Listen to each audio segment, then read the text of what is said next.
make of that? What do you think went wrong today? The result. Buemo.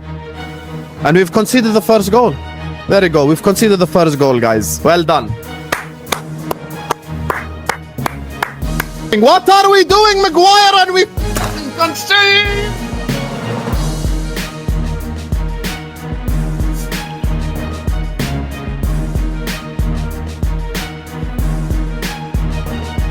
Ya Allah! Hang on a sec. Oh.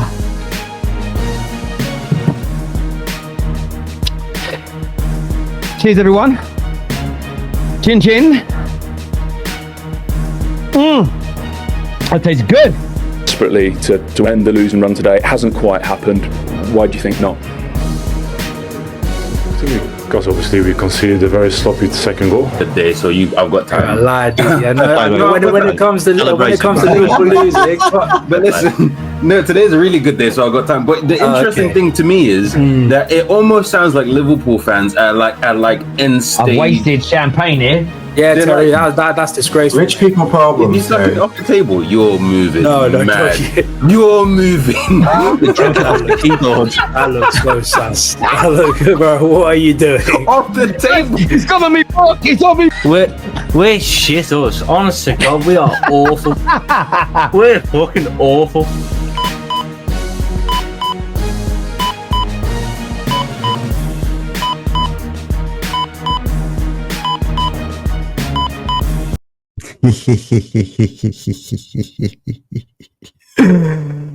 Oh my god, oh my god, oh my god. What a fucking amazing week. Welcome along to Hotsport.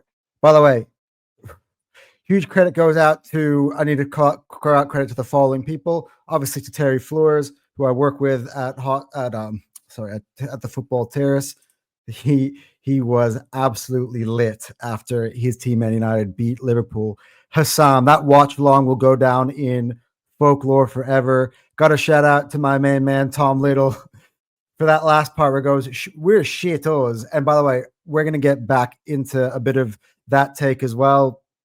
We've got so much to cover today, but make sure you're hitting the like button. Make sure you're subscribing because we are here. This is Under Pressure.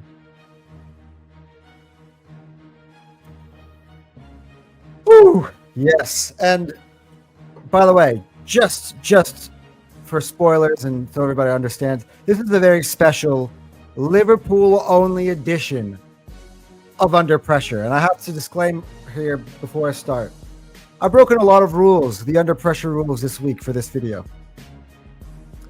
And I will explain myself as we go along, because obviously we know the rules are one manager, one player, and one club. Sometimes we do multiple players, but generally they're from the same club or whatever. And usually we don't multiply, right? That was one rule that I've broken today because I've gone same club all the way across the board. And I've also done this. And just by the way, guys, I tried my hardest to try to find a different manager that was under pressure. I looked up and down the league. And of course, we got to cover Ange for a second before we start. We got to give a special mention to Ange. All right, because I had him under pressure last week, and we kind of said it on this program right about this time last week. If Forest lost to Chelsea, more than likely Marinakis was going to fire Ange. It took him less than 20 minutes before Ange was gone after a 3-0 defeat to Chelsea. I gave my views on that last week. It's really unimportant at this point because what's done is done. But I also got to say, I put Victor Gyökeres under pressure as well last week. The magic of the list came through for my striker. He scored 2 in the middle of the week against Atletico Madrid. That would take him off the list. And another guy who, by the way, is on Liverpool but will not be featured today because he scored. He finally broke his duck. He got 2 assists in a 5-1 win at Frankfurt, did Florian Wirtz. And yes, I do want to start off this video by by stating the obvious fact that Liverpool have won now. They've beaten Frankfurt, but this is a Premier League show, and what happened on the middle of the week, on the weekend must not be ignored, and it'll be a bruise that we are pressing for the next half an hour to 40 minutes or so, however how long it goes. But yeah, I scoured around the land for players that were more under pressure, for managers that were more under pressure, for clubs that were more under pressure, and I couldn't find any. Now, for clubs, I could say, there were some other ones that, were, I could say honorable mention to a Newcastle who lost to Brighton, honorable mention to Tottenham who lost to Villa, those types of things, right? But I have to be consistent. I thought it like Anton. We're not allowing, this is going to be a sweep across the board, because I said, given the expectations put on this club at the start of the season, if they were to fall short of that, I'm going to go in on them. And yes, I made a promise, and I'm going to break this promise. Because of the fact that he won the title last year, I said that Arne Slot would never, ever be under pressure. Well, I couldn't find a manager in the land that's more under pressure than Arne Slot. I had no other choice but to do it. And now he's under pressure until Liverpool win a Premier League game. Because if they don't, the heat will be piled even more. There's a lot been said about Arne Slot, and I will give my takes on Arne Slot after I let some of the people discuss how I feel. But yeah, look, just to give you a bit of background to this, and this is all these takes happened prior to their victory over Frankfurt, right? And by the way, in that victory over Frankfurt, we'll discuss a few injuries that occurred as well that we also must take into context now that we know that. But these were some of the views and some of the stuff, the videos are going around in relation to talking about Arne Slot. We've got something in the middle here are more directed at him. And then later on, we got some other videos that we will share with you later on down the line that were him included others that he will still get under attack. So look, my principles are that if you won the title, I can't put you under pressure, but I have no other choice. I don't necessarily think that Liverpool should sack Arne Slot, so let's just get that out of the way right away. But let's hear some of these clips that have been going around. Stuff, by the way, a lot of stuff is featured from a lot of colleagues of mine from the Football Terrace as well, because I just thought it's been a very, very busy week for me, by the way. 8 streams throughout the entire week.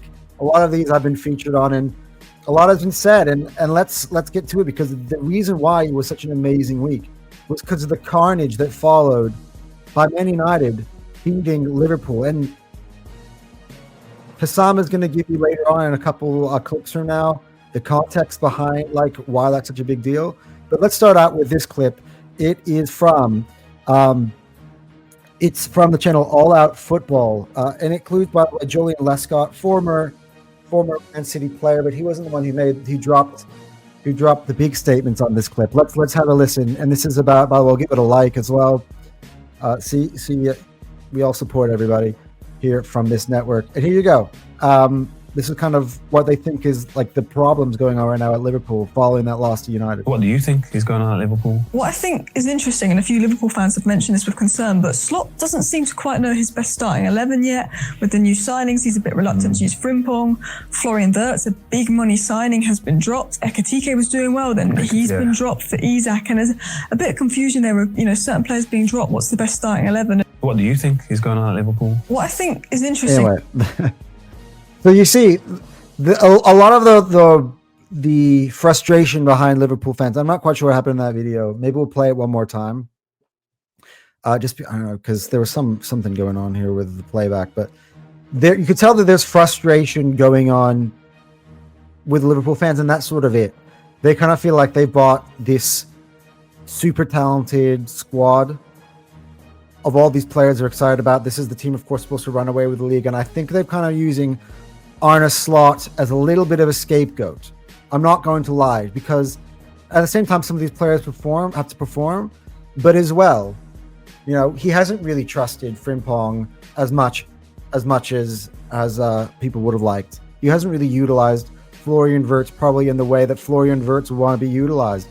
Isak has taken a long time to get into this team. They maybe argue that the chances aren't really created properly for Isak, although my argument would be is like Isak is meant to be this guy who can score goals and create goals for himself, which is the narrative that I was being told when it came in. It was the narrative being discussed as well in a different segment that I will show you, where we were talking about, Isak and Liverpool, and I kind of want to share also kind of the pushback as well on my takes as well later on the show. But let's kind of get back into the replay of this one again, just because I don't know if it popped on the screen properly enough for me. Just if it did, it did. But let me just do this one more time. What do you think is going on at Liverpool? What I think is interesting, and a few Liverpool fans have mentioned this with concern, but Slot doesn't seem to quite know his best starting 11 yet. With the new signings, he's a bit reluctant to use Frimpong. Florian Wirtz, a big money signing, has been dropped. Ekitike was doing well, then he's been dropped for Isak, and there's a bit of confusion there with certain players being dropped. What's the best starting 11? Okay. Now that I've listened to this a second time, by the way, I actually have a few pushbacks and in defense of Arne Slot. So I'm actually going to go through the points that she made. Firstly, let's talk about what she said about Frimpong, the reluctance to use Frimpong. I can actually understand that. I can understand both sides of the argument here, because obviously Frimpong was brought in to replace Alexander Isak. Not Alexander Isak, Trent Alexander-Arnold, different Alexander. He was brought in to replace Trent Alexander-Arnold because of just, the sheer pace that he can bring. They feel like that's the left back that they can come in, he can create. But he's a bit of an attacking player. And watching him at Leverkusen, him and Grimaldo, for instance, they were wing backs, but you can hardly classify them as wing backs. The back three for Leverkusen and Xabi Alonso's system, at Leverkusen were the main defense. Like Nkapie, who now plays for Arsenal now, mainly covered out on the left-hand side. And Grimaldo was more of a left winger. So like everybody tells me Nkapie is a left back, not a left. A left center back, not a left back, and that's wrong for me, because in that system is sort of like both. And Grimaldo was more of the left winger. And now thinking back to Frimpong, Frimpong was more of a right winger. Definitely the more his career progressed in Germany, he basically became the right winger for Bayer Leverkusen. He played with Wirtz, but in many different ways. Wirtz also was a player who liked to switch on the left, turn to the right, come back to the middle. He had a very free role in that team, which he doesn't have at Liverpool. Because, here's the truth, and we'll get to it later, because of Mohamed Salah. Having a Mohamed Salah, having a Cody Gakpo, having an Alexander Isak, because you got so many great players everywhere, doesn't allow one specific player to have more of a free role. It's more like, we brought Wirtz in to do this role at Liverpool, not to do the other roles he was doing, because I've got guys who do that other role. Here's the next point. And by the way, we're speaking on Florian Wirtz. So they're frustrated that Florian Wirtz has been gotten dropped. But in the defense of Arne Slot, Florian Wirtz has been poor. He's been struggling to make it into the league. I've just taken him off my under pressure list because he's finally produced GNA for that was his 11th game, and he finally produced some GNA for Liverpool. He has been dropped because Arne Slot doesn't trust him, especially in the big games, defensively. He goes with the tried and true. He trusts Szoboszlai, he trusts Gravenberch, he trusts McAllister. And I know Liverpool fans are annoyed because they've spent a huge amount of money on Wirtz, and that's the attack that I've made on him. And to be fair, that's a Florian Wirtz problem, not an Arne Slot problem. That's the differentiation that I want to make here. Arne Slot's the manager. This is a big team. This is a big club. If you're not performing well, I'm going to go with who I trust more. And at the moment, Florian Wirtz hasn't earned the trust of the manager. He started him in that position to begin the season. he started him in the Community Shield. I mean, he actually did get an assist in that one. I don't count that. But he started in the Community Shield, from the off, But just as the season progressed in the Premier League, he hasn't made an impact in the league. He hasn't. And they started to struggle, and he wanted to go back to what he feels comfortable with. End of story. I believe that Wirtz actually started in the Champions League, if I'm not mistaken, and he provided 2 assists. But why is that? You're making your own issues Arne Slot's issues.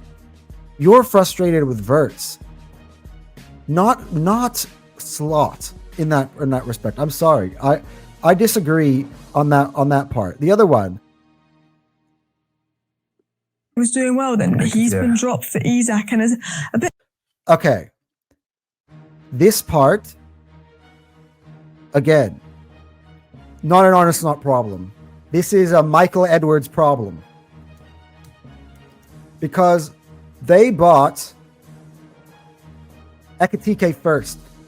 And by the way, Ekitike has been the best player. And when I got to where Anton was right, where Anton is wrong, which is going to be a new segment that we're going to be bringing on in the show, right versus wrong, I'm going to go back to a clip I said on the terrace, and by the way, it was also in my group chat.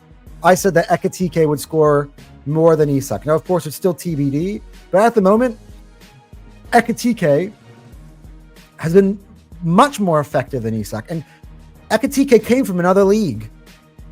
I want to hold back my Isak criticism for now, because obviously we all know that that's coming again, because he hasn't done anything to remove himself from the list. Again, by the way, this should be a criticism, by the way, because Ekitike has been your better performer. So that it does go against the grain of what we're talking about with Wirtz. So Wirtz hasn't been performing, and yet he gets dropped, but Isak hasn't been performing, and he's still playing ahead of Ekitike, who has been the best performing striker at Liverpool. Now, again, I want to be balanced. I like to have context with everything. And I would say that Ekitike was suspended for the Palace game, so therefore he wasn't able to play in that one. And I said, by the way, Isak, it's on you, bro. Ekitike is unavailable today. Let's see what you got. Nothing. Again, Ekitike then got hurt in the Galatasaray game, wasn't able to play against Chelsea. And I was like, and everyone was like, hey, this is the one, Isak, we need you to score. This wasn't me, this was Liverpool fans. What a great week for you to get on the board against basically a very injury-depleted Chelsea back line.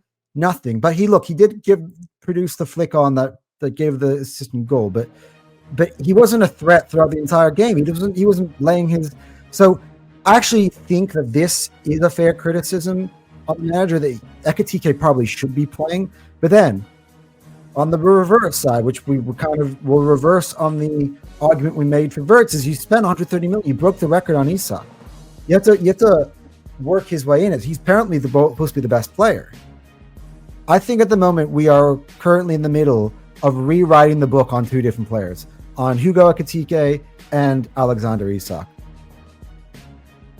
Because me personally, for what I've seen so far, look at Ekitike. Ekitike did in the Champions League what Alexander Isak should be doing, and I'm going too far because I'm ahead of my Isak criticism. But to be fair, I'll let myself from earlier do the talking, and we're going to get to that soon. I'm just so excited. There's so much to cover. So let's keep moving on.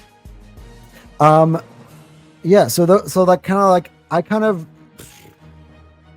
my criticism. I kind of have a defense on that, honestly.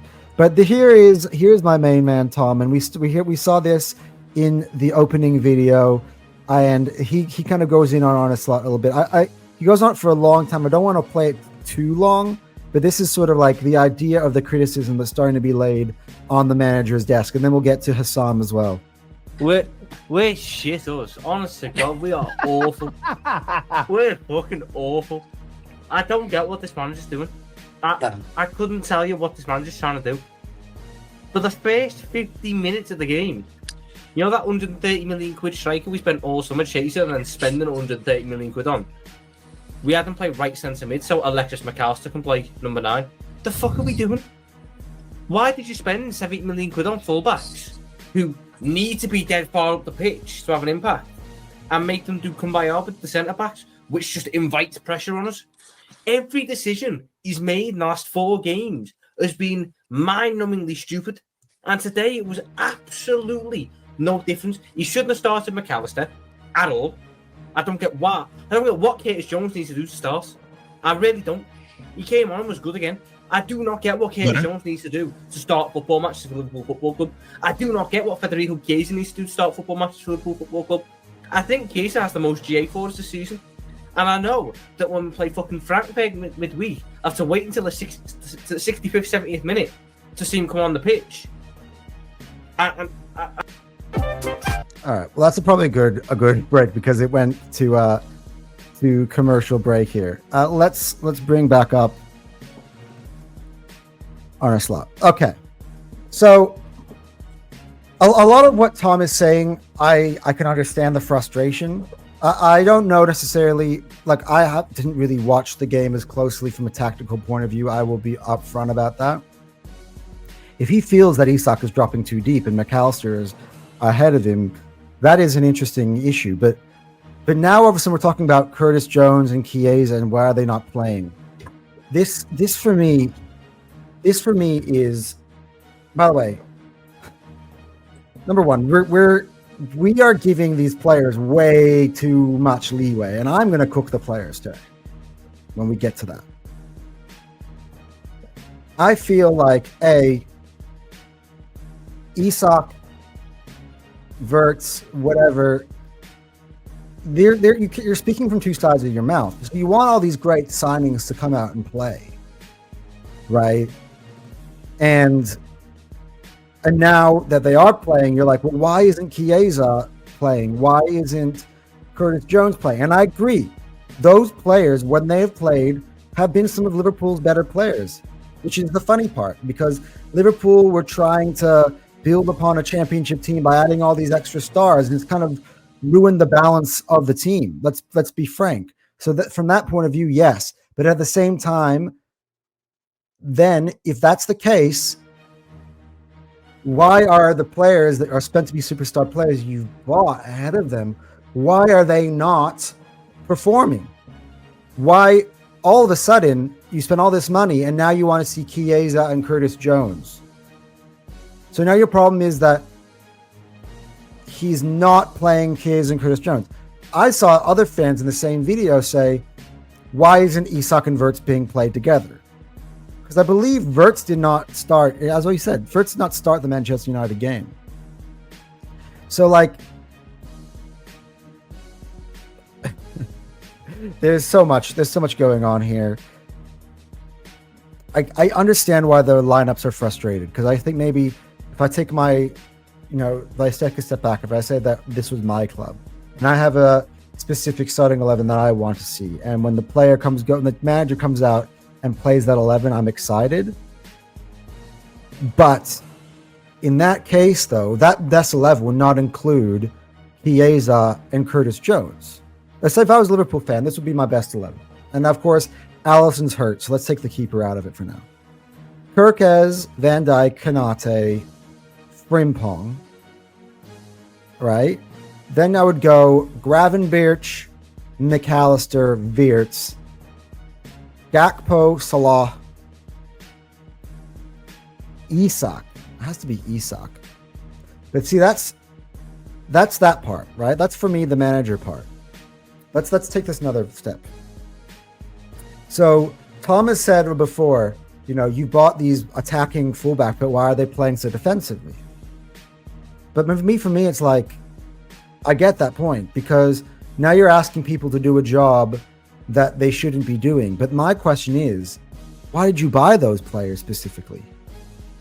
You won the league last year with Robertson and Trent. By the way, players who also are very attacking fullbacks, but also are able to sit in a back four.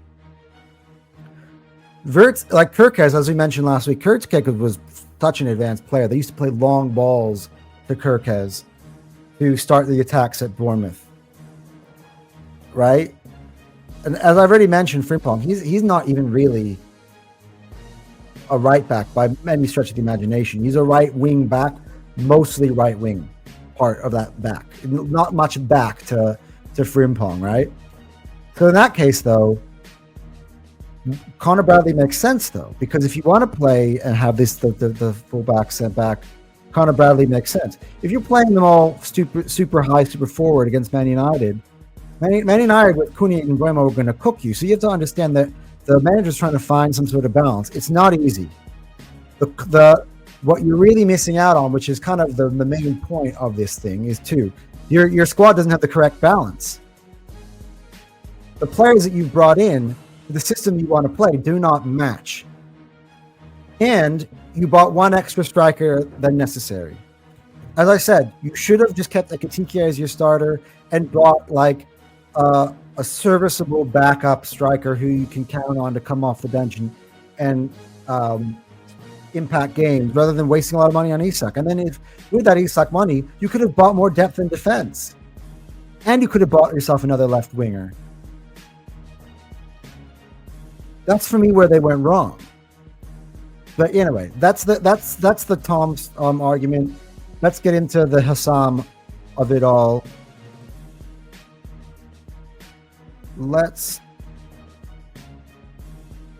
We're bringing this up. So this is what Hassam said. This is the start of his video. We're not going to get too far into it, but this is his sort of rant about how they lost to Manchester United, and he goes after Arne Slot. This is pathetic. This is a disgrace, and this is just unacceptable. Liverpool have just lost 2-1 to Manchester United at Anfield, ladies and gentlemen. So it wasn't even at Old Trafford. It wasn't away from home. It was at Anfield. Bismillah ar-Rahman ar-Rahim. Hello, everyone. Welcome back to the channel. Get ready for some hard-hitting realities and hard-hitting truths about this team right here, because we're going to talk about this game. Let me get this off my screen before I break something. Yeah, we're here to talk about Liverpool 2, Manchester United 1, ladies and gentlemen. And yeah, we're here, guys. So, who shall we scapegoat today? Chat?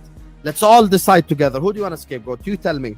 Do we scapegoat Gakpo this time? Do we scapegoat Isak? Do we talk about 0010 Verts? Do we talk about Salah? Do we talk about Virgil? Do we talk about Konate? Which player on the pitch shall I scapegoat today? Hey, hell, even Gravenberch looked like crap today. Might as well scapegoat him. And instead of addressing the elephant in the room, by the way, they laughed at me all international break when I brought up the tactics board, when I spoke tactically, when I said everything that's wrong with this team. We can sit here and we can talk about symptoms as much as we want. We can talk about everything that's happening wrong at this football club. We have to address the root cause. The root cause of the issue is Arne Slot in this moment in time. He's the one that's putting these players out there in a system, in a style that does not work. Arne Slot fixed his mistake. Okay, why make the mistake in the first place?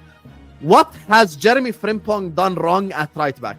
Hint to everyone in the chat, nothing. He's actually defended really well. He's attacked really well. He's done nothing wrong. What does Federico Chiesa have to do to start a game of football? By the way, once again today, an assist. What has Federico Chiesa done wrong? Hint, chat, nothing. What has Florian Wirtz done to be benched? Nothing. But instead, we went to the same exact midfield with Isak on the football pitch.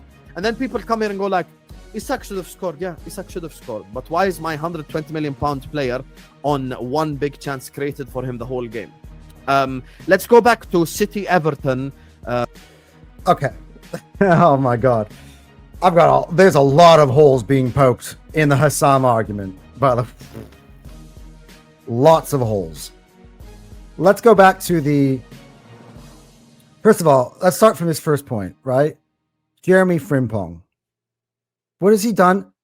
Jeremy Frimpong can't defend. I don't believe he's been good at defense. I've watched all your games. I've been hating along. I'll be honest. I'm out of the box.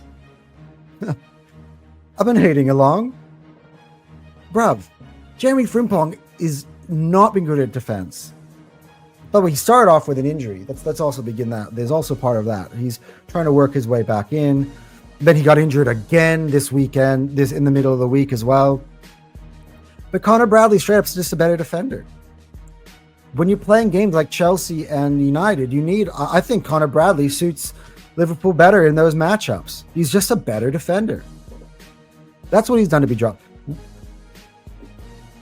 I mean, I understand the point maybe about for Isak, like if you want to get the best out of Isak, you want to play Florian Wirtz. But at the same time, what did Isak play with last year at Newcastle, right? Tonali, Guimaraes, and Joe Linton. Are any of those Florian Wirtz type players whatsoever? And the guy banged at Newcastle. So this, if you play the two players together thing, oh, that's the reason why, because Wirtz isn't playing, that's a myth.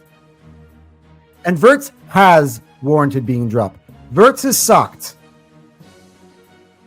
You said it yourself. 0010, Ben 10, whatever people are saying now. Although it's done. It's done. He's on the board. But still. He has warranted being dropped. And by the way, you took off £10 million off of the price tag for Isak. I think that's very convenient. That's very classic Hassan, by the way. I'm sorry, but like I'm going to put my own pressure on Slot. I'm going to give you the reasons why I think he should be under pressure in a second. But I'm sorry, you are taking off way too much pressure off these players. The players have not performed. By the way, you can't in 1 second think, oh, you love Mohamed Salah, and then wondering why is Chiesa not starting. By the way, Gakpo has scored the equalizer in both of those games that you lost. Gakpo's been the most impactful player. I'm not dropping Gakpo for Chiesa. Wait, who scored the equalizer against Chelsea? Was that Chiesa or Gakpo? I thought that was Gakpo. I'm pretty sure. Chelsea versus Liverpool. Pretty sure that was Gakpo. He was. Yeah. So yeah, Chiesa was the equalizer against Palace. I mean, we'll get to Salah at another point, but are we saying, Hassam, that like who's coming out of your lineup there for Chiesa to start? This is the second fan, Tom, the other one. Though these are the two of my most like. It's only because you know, obviously they're featured a lot on the terrace, and these are like the most hugely spoken Liverpool fans on the platform. But like, yeah, who's getting dropped for Chiesa? You're being unrealistic when it comes to Slot. I got my own pressure for Slot, and I will say that. But these players are not performing. Isak is not performing. Wirtz is not performing. So if you're gonna blame Slot for the fact you're not playing Isak and Wirtz together, let's start with Wirtz and why he isn't performing himself. That starts a domino effect. I'm going to keep a struggling Wirtz on the pitch because it might fit for Isak, even though Isak's not really played with a player like that. Doesn't play with a player like that in Sweden. Doesn't play with a player like that at Newcastle. So where has this come from? Which brings me to my thing about Slot, and then I'll move on. Because we're half an hour into the video and we haven't even gotten past Slot. Arne Slot, by the way, won the Premiership last year. And I thought his praise was well due. Came on, didn't make any signings last year except for Federico Chiesa. I believe they brought Rio in at the time, but Rio never really featured. And was there one other player or no that was brought in? I think that was barely, like, they barely brought any signings in last year. They won the league. He changed the Jurgen Klopp system that was way too, high up, tired them out, was way too unsustainable, way too, although I don't want to take away from Klopp, right? Because Klopp also won them a title in other ways, but just a different squad. And that squad was legendary. That team that won the league and made to, I think, 3 Champions League finals with him. But the thing is with Slot is that the club has put extra pressure on him. They had a winning formula. To be fair, you can't stay stagnant. You got to do stuff to get better, because let's say they could have also kept last year's squad, and then you see what the signings that Arsenal made, the signings that Manchester City made, they also would have gotten left behind in that scenario as well. But it's not necessarily making signings or not making signings. It was the signings that you made, and I didn't feel like it came from Arne Slot's brain. It came from Michael Edwards. And you have people have different philosophies on what it comes to be a manager, but let me get back to what it is to build a squad, right? Some people say, like, I want a squad that isn't dependent on the manager, so the manager can come in and out, and the squad can still function. Other people feel like if the manager system comes first, and then I'm going to build the players around the manager system. The manager system has changed from what it was last year, and when he tries to go back to what it was last year, he no longer has the right pieces. We're missing out. The big jigsaw in here is the players that were removed from Liverpool that worked well last year that are now gone. But it's just more like, has Slot not ready for the big time? Is he not ready for the pressure of managing big egos? I mean, of course, he won the league with Van Dijk and Salah, but those players are very humble professionals. It's hard, man. You got so many mouths to feed, and the lineup is never right. And it's just like the feedback, the criticism from the Liverpool fan base doesn't mesh together. It's all over the place. It's skitter scatter. Because they're playing the scapegoat game, and they're trying to blame the manager because they don't want to admit that they did not have the best summer. We're making excuses for Wirtz and Isak.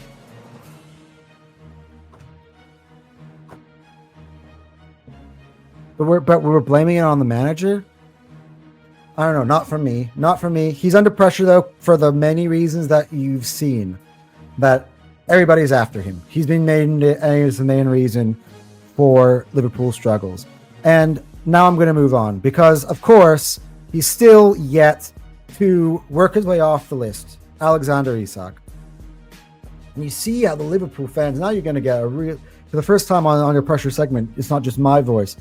You've gotten a real idea of kind of like the narratives that defending that fan base does for him, which is fair. It's their job. I do it for Victor Gyökeres, but I love that I was right. And which makes next week as well, if Liverpool don't win, or if Isak doesn't produce any goals or assists, even more fun.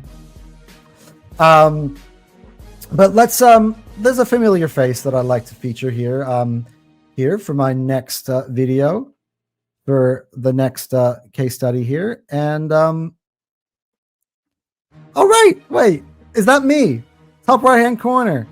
So just to give some context onto this, so of course last week on this on Under Pressure, we brought up Arne Slot, and he said last week, the preseason is over for Alexander Isak. You are now free to judge Alexander Isak. And he was poor against Man United at the point of this recording. And I felt he was poor as well against Frankfurt. And by the way, he came off with an injury, so I was tempted to take him off the list. But anyway, this was the debate. This was my spot that I made last week on the terrace in discussions about the Alexander Isak argument. I've got a voice note I have to listen to. What do you make of this? Is Isak being rightfully defended here, or do you think he's getting away with the rightful criticism he deserves? What's your view on this? As it kind of was your statement. Is my mic clear enough? Because I just want to make sure everybody hears every word that I say. All right, you good? Okay. 130 million pounds. Now, that is a British world record. Now, Alexander Isak, a lot of people would use the excuse for many other players is like, oh, he needs time to adapt to the league. Alexander Isak has been playing in the Premier League for nearly how many years now, Ash? You're the Newcastle fan. This is the fourth season. This will be his fourth season. 4 seasons. That's an entire presidential campaign. So you know, he's been in the Premier League, and for me, I hate to plug my own show here, but maybe I will. I do on my own personal channel a show called Under Pressure. This show, of course, everyone, right? You're watching it right now. And basically what I do in that show is that I take one manager, one player, one club that's the most under pressure that week. Mm-hmm. For me, from the minute that Alexander Isak signed not Arsenal, maybe in some of our fans' dreams, for Liverpool, I said 130 million pounds. He's Premier League proven. It's time to hit the ground running right away. Because for me, I'm not giving him that I never gave him that preseason excuse because that was from his own making. The moment that Hugo Ekitike chose to play for Liverpool was the moment that I thought that Alexander Isak was staying. And I think at that time that many people thought Alexander Isak was staying.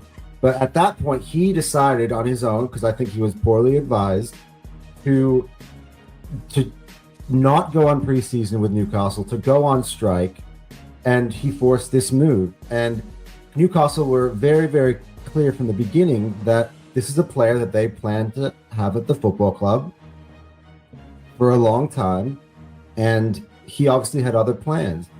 The reason he missed out on preseason was because he held out.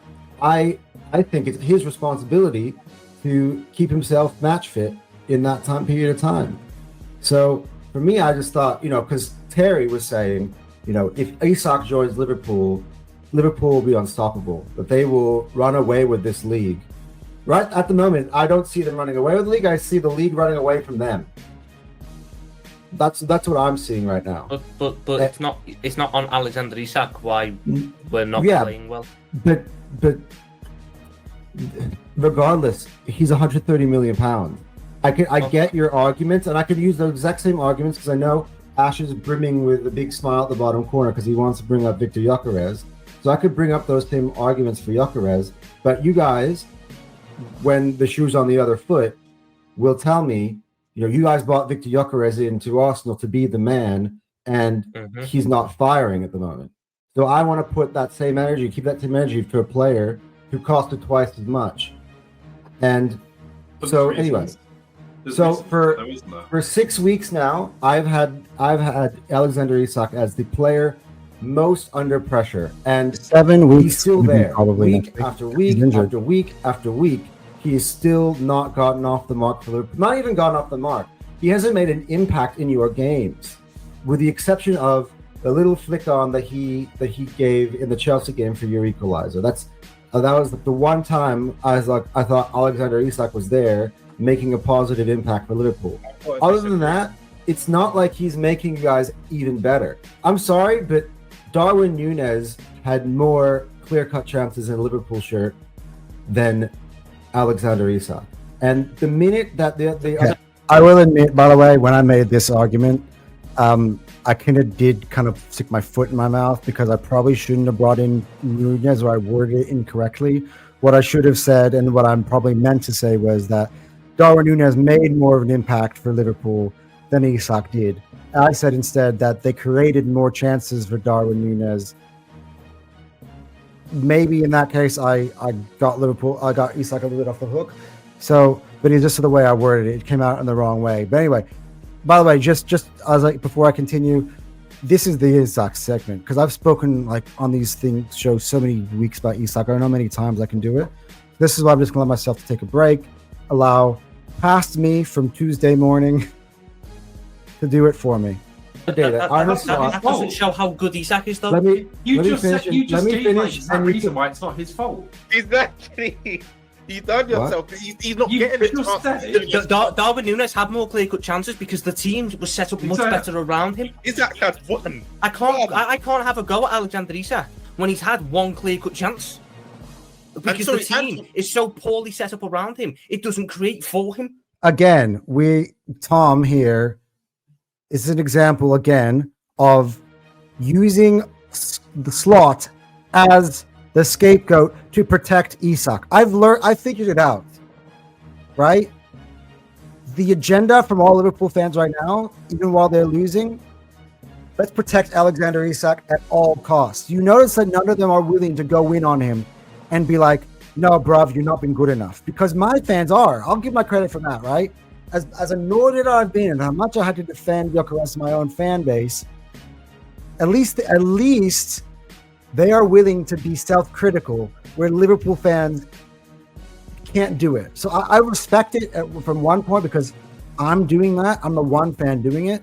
But it's crazy to me that I haven't seen one Liverpool fan be like, nah, no excuses for Isak. He has not been good enough. And you just said he's only had one positive impact. You might have not, because maybe Arsenal were playing the same time, but did you watch the Atletico Madrid game? That first half, he was creating chances for himself, he was linking play.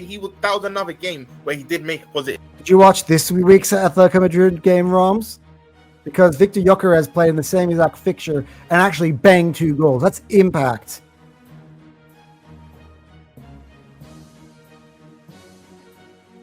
Impact.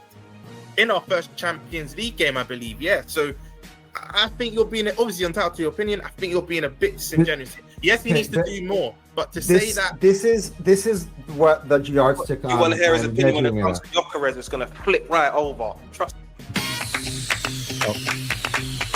Oh.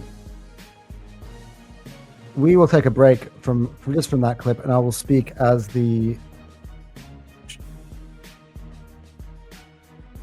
that ad goes on, because I can't really feature these ads here. I'm not monetized yet.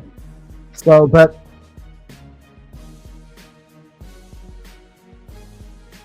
all right, we back. But yeah, like I won't keep it to your long tongue. But my second part of my argument is about to come up here, and this is sort of like the reason why I'm showing this clip, by the way, is sort of to see how some of my colleagues respond to the takes that I make on this show, because nothing I said last week was anything different than what I was saying this last weekend on Under Pressure. This is my last week's assessment of Isak, and I'm really kind of spitting it out now in a more public forum on the tape.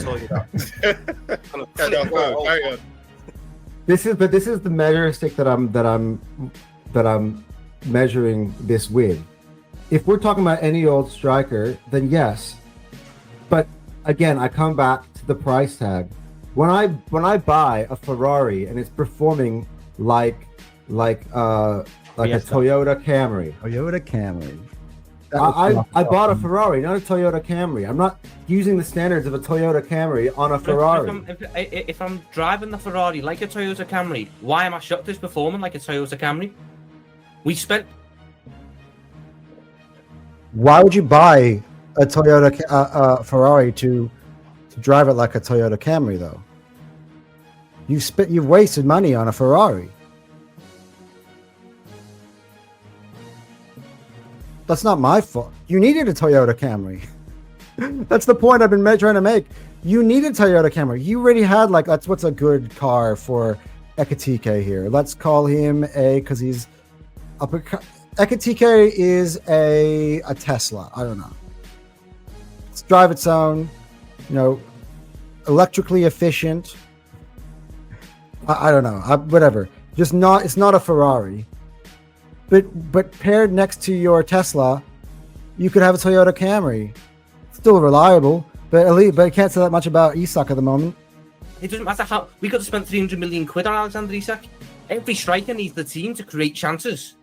My guy's bought and we don't create put chances. Some Costco tires on it. Put some Costco tires in a Ferrari. So as a general rule here, let me ask a question here, because obviously Viet hasn't been great. Kirkes has looked absolutely. I don't think you guys heard what Jamie Carragher was saying about you guys not defending set pieces. He said it's because you've got shorter fullbacks now than you used to have. Then I went and looked. Connor Bradley's the same height as Trent, and Kirkes is taller. Yeah, Jamie Carragher is his takes this week has also been nuts. Like his justifications for Liverpool's failures has also been nuts. It's like this is the problem right now at Liverpool Football Club. They are such excuse makers that they're willing to talk to you about everything than the real issues. And that's why it sounds like so disjointed and just whack. Jamie Carragher is another good example of someone who's not really willing to go fully in. Like his inconsistency in terms of, blaming Arsenal for, playing defensively in specific matches, and then saying, to Liverpool, like, we didn't shut up shop to break a 1-1. Like, then what do you want? What's the way to win, bro? Than Robertson. Just want to point that out, Mr. Carragher, in case you're watching. Terrible analysis from him. But do you put all of them looking nowhere near Liverpool standards? Do you put all of that on Slot, his training methods and his coaching, or any of your underperforming new signings? Is there a possibility that some of them just aren't good enough? I think there needs to be balance here, because as much as, and I don't know if Tom agrees, a lot of our families are putting this all on Slot, but this is where I have to cut Slot a bit of slack, because Slot doesn't make Salah not hit the target. Slot doesn't make Isaac miss that chance. Slot doesn't make Gakpo miss. Roms is right. This is the most honest I've seen a Liverpool fan be. Roms is right here.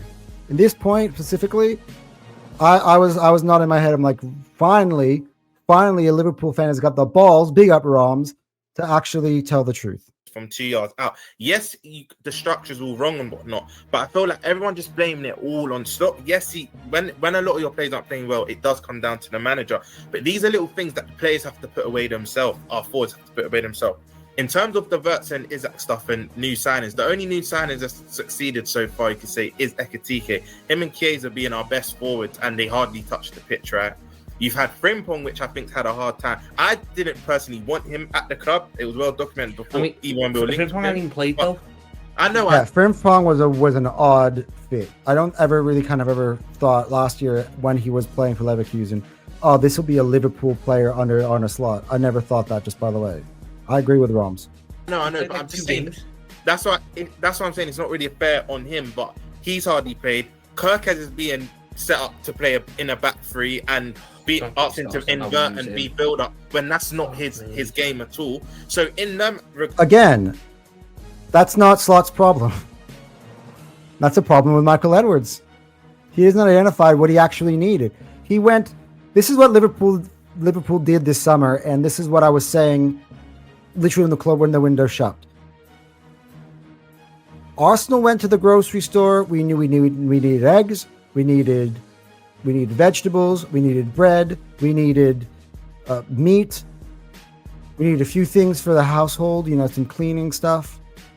And we went and we got exactly the things that we needed to go and get from the grocery store. Liverpool went to the grocery store and bought candy. And then they bought, I don't know, look at this fancy thing that I see that looks good. We're going to buy a steak, even though I just need chicken. Like that's kind of what they were doing. They're like, look at all these amazing steaks that we bought. Ooh, really expensive dinners that we've got. We got some steak, we got some wine. Magnificent. And people keep reading up caviar. Did you need caviar? You probably just needed some chicken. And you came home with caviar. That's still an issue, because at the end of the day, you still don't have chicken. God, Terry, I do think it's on Slot. But in terms of Isaac, do you know why I'm also going to say, cool, I know we broke the British record for him, but why I'm going to cut Isaac a bit of slack as well. And again, for people that are trying to think I'm going to make the Haaland comparison, I'm not, because Haaland is the best striker in the league. However, you watch the Everton game, for example, Haaland scored 2, but he also missed about 3 or 4 chances. So the best strikers do miss chances, where Isaac's only getting them 2 chances. If he was to get 4, 5, and 6, I'm sure he'll bury 1 or 2 himself. So you can't just say, he's getting them 1 or 2 chances because he cost that money. He has to bury them. We need to start creating a culmination of chances. So it's averages, because not every player is just going to score, get 1 or 2 1-on-1s and score them. It doesn't work like that. Like, the probability just doesn't work. I hear that. Interesting. Look, Roms isn't wrong there. I mean, I can blame Isak I1 all day. At the same time, they do need to put him in positions to succeed. That's sort of the brainstorming that needs to be happening behind the scenes in order to get the best out of some of these players. And that's maybe the question that now needs to be asked. I mean, the thing is that they can no longer really be successful with the system they played, because they built the team now so far off of what worked in that system that won the title, which is why I didn't think they won the transfer window. But now that they are where they're at, they have to kind of reassess what they need to do to get the best out of the players they did sign. They got to change the system. They probably should play 3 at the back with wingbacks, because that would work for Kirkez and for Frimpong. But then a lot of some of their key stars are going to have to drop. You can only play 2 in the 4-3-5-2. So who's your starting up front? Isak and Salah? Potentially. The stat that I was reading before we went live is that Liverpool have scored just 3 goals. But on that, by the way, that's still not Arne Slot's system. Which goes back to my original point. From 9.5 XG in the last 4 games that they've been defeated. The XG is there. I mean, you've averaged... I want to give you... This is a really bit of contextual information. The most amount of big chances, so gilt-edged chances, ever created by a team in a Premier League season was last year by Liverpool. They created 150 in the whole season, which averages, I think, 3.7. The last 4 matches, you've been averaging 5.5 big chances per game. So you're and this is why I think all the people going all in on Slot, I think's too far, because you're currently creating clear-cut chances almost so far above the highest average ever created by a Premier League team, which was yourselves, and you're not converting them. And there have been some big misses. And you saw yesterday, have you all seen the footage of Curtis Jones celebrating when Mo Salah had the chance? Have you watched it? So he runs off already celebrating because Mo Salah normally scores those goals. And I think this is one of the things for me, which I don't personally... By the way, on deck, and by the way, we're almost at an hour, so we're going to try to speed up the last parts of this show. But on deck is Mo Salah. So that's a great segue to begin with. Just hold that thought. Mo Salah is going to be on the under pressure list, and he's up next. He put on Slot is that your players are just not taking against Everton. I know you won the game, but Viet should have got an assist, which would have got rid of all the Ben 10 stuff, because he sets up Salah, who should score, and he hits the post. And Chelsea. And the Chelsea game. Yes, and Chelsea. Yes, you're absolutely right. And Palace should, like, all these games that we've lost, we've not played well in them. And if you want to get at Arne Slot, you can 100% get at him for how little control we've got in football matches. Yeah. Because we are playing basketball at the minute. We are letting teams have way too much of a foothold in games against us. And we are spending way too much time on the back foot, which is causing problems. And there's also problems with how he's using likes of Kirkez. You bought the best left back in the league last year. All right. I think we're going to end that now. We went way beyond my original point, which was Alexander Isak. And we start getting onto the Slot part. But the reason why I let it run for a little bit is because it kind of contextualizes the entire conversation. We're going back to, I think Slot is the overarching theme as well of this show as well, which is like, because Slot's under pressure. I myself said I would never do it. I've done it now because everybody else has done it. And now I've given you kind of context into that part. But let's get into the next player. I'm going to put them up together at the same time now. This is the leadership core of Liverpool on the top of the screen, right? You got Mohamed Salah and you got Virgil van Dijk. The 2 players who, by the way, they have now extended their contracts, even though it's not necessarily a smart idea to get aging players to extend their contracts. They performed so well in that season because like it was a contract year. That was it. That was their last hurrah. But it's like, now let's just extend that. Let's hold on. And both of these players have run out of gas this year. And I'm gonna, before I play the tape, because we're gonna, I reckon I'm gonna cap this at about 10 more minutes from now. But one thing I gotta say is, like, Salah needs to be able to give up a bit to allow some of these new guys to come in, because what they have done with Isak and with Wirtz is essentially come up with some sort of a succession plan for when Salah moves on, because they kind of do what he does in kind of different ways. Isak brings you the goal scoring stuff, and Wirtz brings you the production, the creativity, the helping out other his teammates sort of parts to that, to the game, right? And also kind of like he can also, play out wide and kind of beat you from the angles that Salah beats you. But Salah brings up a hole, and it's no coincidence, by the way, that they had their best game against Frankfurt with Salah on the bench. Some of those other players, Ekitike, by the way, started that game. He started right from the off. And I think he actually found a little bit of the right balance in the Frankfurt game. And Salah needs to take blame for that. Like, we're talking about, Salah's not firing. He isn't. Which is sort of like, well, what is he sacrificing? He needs to be a little bit more of a team player. Why do we bring him in?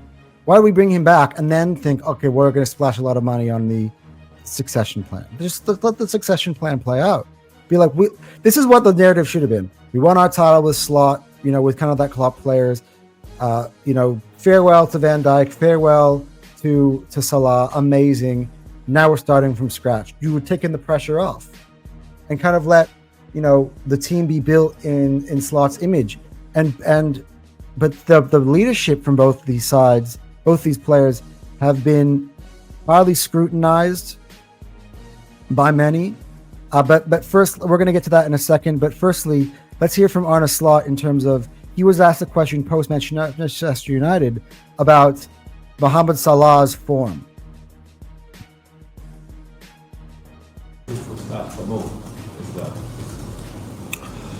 I think it's quite normal. The first 5 or 6 games, it was every question I got were about the new players. Now you ask me about another individual. I don't think it's the time to talk about individual performances. But as a team, we expect more than where we are at the moment. And as a team, I don't think we are used to a Liverpool team. Certainly as long as I'm here, and I don't think it was any different when Jurgen was here, that we are missing so many chances. And like I said, Mo had a good chance today, but we just talked about Cody, who had 4 or 5 maybe. Hugo Ekitike was a few times really close. Alexander Isak went one-on-one to the goalkeeper in the first half. We had 10 corner kicks. I think they only had 4. We don't score, they score. So this weekend again, as it's shown so many times recently, that set pieces are such a crucial part. Okay, see, what Slot's doing here is, by the way, this isn't necessarily the clip that I thought. I'm going to try to find any other clip. He was talking a bit more about Mohamed Salah. For a bit more specifically, but I'm just seeing from Arne Slot a little bit of what I'm seeing from their fans, which is like deflecting blame. But what Slot is at least doing is, when asked about Salah, he's saying, it's not just Salah. There's all these other players that need to be doing things. He's being a little bit more fair, I believe. But at the same time, I think he's doing a job to try to deflect the blame off of him, which is where it's come from everybody else. Here is the clip on Mohamed Salah's struggles. I wasn't planning on playing this clip because I thought it would be in the other one that I shared. So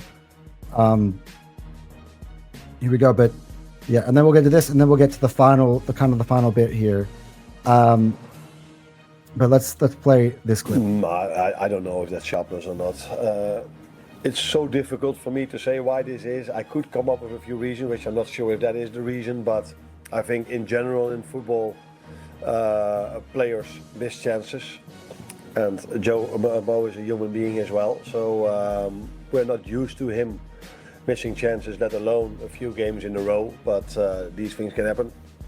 What could have to do with, I have no clue if it does, but I could come up with, it's easier maybe to finish a chance if you're 3-1 up than if you're 1-0 down. But maybe that's completely not true for him, but could. But I think the main thing is that Mo has always scored his goal for our club. And the last thing I worry about is Mo starting to score goals again, because that's what he done his whole life, and that's what I expect him to do in the upcoming weeks and months for our club as well. I think he's bang on for the most part. I will give my Salah criticism as well, but I think overall that he's bang on. I think I wouldn't worry that much about Salah. Like Salah's probably not going to be on this list for the point of like, he needs to score or assist to come on or off the list.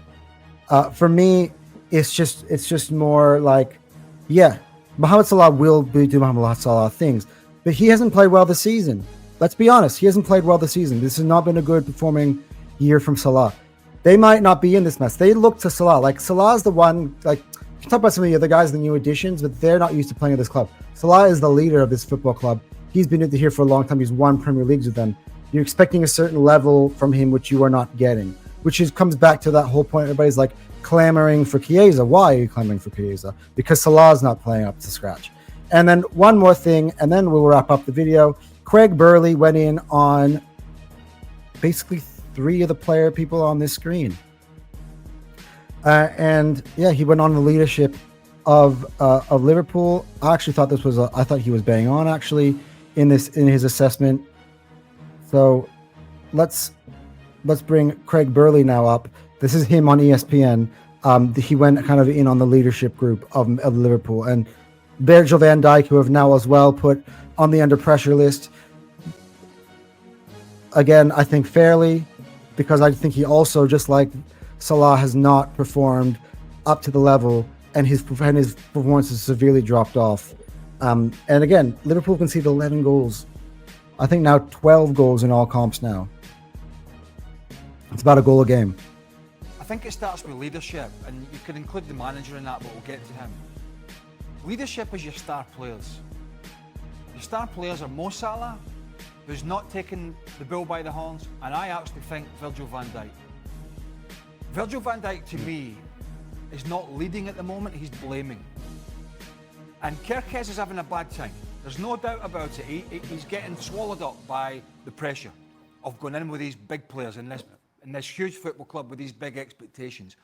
But I don't think it helps when your captain's looking at him every 2 minutes and blaming him or digging him out. Even at the end, the clearance that comes off Kerkez's face, what's he supposed to do? Right. He's tucking in behind Van Dijk, and Van Dijk's turning around and he's gesturing to him. The crowd see it, and I just don't think that helps the situation. Now, Andy Robertson's big boots to fill, because he's been a great left back for a few years. That's the Van Dijk part of this conversation. Virgil, you're a great leader for that football club. But all of a sudden now, you're not helping your new teammates feel confident and better in the team. Instead, because the pressure is piling, you're starting to yell. Like if you're a new guy at work and like your team leader, all of a sudden, like you're coming in at a period of time, your team leader suddenly is yelling at you. He's taking out his frustrations at you when he really should be looking internally. I think that for me is a problem. Van Dijk's play himself hasn't been good. There's no point for him to go out and point the fingers at Kerkez and make Kerkez feel uncomfortable and suck the confidence out of Kerkez, because you're just making it worse. You turn to your leader at the time of crisis for us to be stable. And if he's not being stable and he's also yelling around, that's not good. That's not good. And look, we've gone in on Liverpool. It's been a special episode of Under Pressure, been a fun episode of Under Pressure. Long coming, and yes, Liverpool, of course, is the team that's under pressure. We've spoken enough about Liverpool throughout this whole video. But guys, that's sort of it. Now, I gotta say, at the end of it, they did win against Frankfurt, and I expect them to win against Brentford. I think that was good. It gets them, that kind of, you see yourself win, you kind of helps you get in a roll a little bit. I think that things are going to get better now, but if they do not, well, I don't know if I can feature a whole Liverpool episode again. I think I'd just be a little bit, hammering the nail in a bit too much week after week after week after week. But let's see. Isak, he might be off the hook a little bit because he might be injured. Let's see what it is. It really depends on how the week progresses. Otherwise, yeah, he's going to be in there for 7th straight week. But it's going to be hard for me to say anything when he's not playing or because of injury. So that's been all today. That's been almost a 70-minute Under Pressure. I hope I gave you guys a good idea of kind of like, it was less of your classical Under Pressure where I kind of felt like I was battling against some of the criticism thrown at them as well. You see, I can be a defender, but at the same time, I'm putting the blame at where I believe it should be pointed at. At the end of the day, they're going to play Brentford this weekend. Let's see if they can pick up the 3 points. And that has been my Under Pressure segment. I should say before I leave, hit the QR code to watch the Fire Them Cannons. I should have said that at the start of the video. Make sure you're hitting the like button. Make sure you're subscribing to Hotsport. Yeah, it's been a very fun week. It's been a very, very fun week. And hopefully we'll be back next week on Under Pressure again. Later on, we'll be back as well.